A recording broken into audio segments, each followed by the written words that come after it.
ajjeese maaltu ajjeese? Diina keenya ajjeese. Wayyaanee kana hin baafanna moo hin dhiibna? Hin baafanna.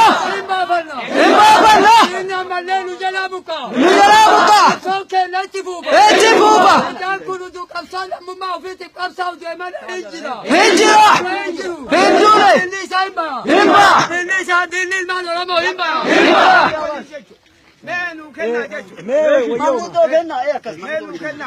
Aadaa kuwwanee. Meeqa kuwwanee. Meeqa baabiyya jechuudha. Menu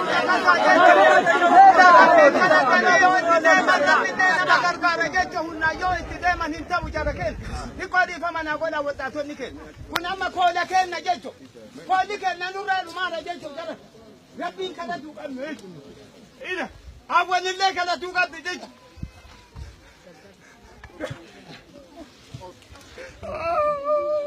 Obsa.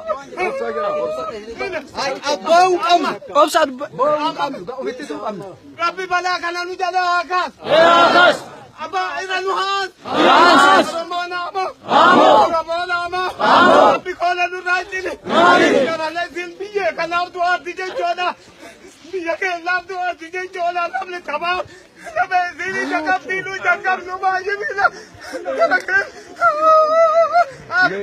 Ijoollee kana rabbi nu laaffiti. Balaa kana nu jalaa kaas. Namicha kana nu jalaa kaas. Isin dandeenyu kaas.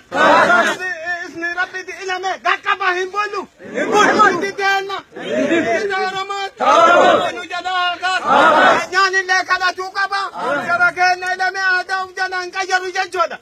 Ila kanyaa kaleessa rabbiin dhagaafi kanyaallee ofirraa achiin fageessina. Jechuu barbaadeeti ana. Waddaatiin keenya akka gubattanii walkaataniitti deemaa. Uummataan ta'uu jala. Rabbi ranu'aas. Oromoo naamoo. Biteen naadaas. Irra jinaas. Akka watan taane rabbi nu jala gadaa jira. Haa kufu. Waski nuu taane haa kufu. Haa kufu.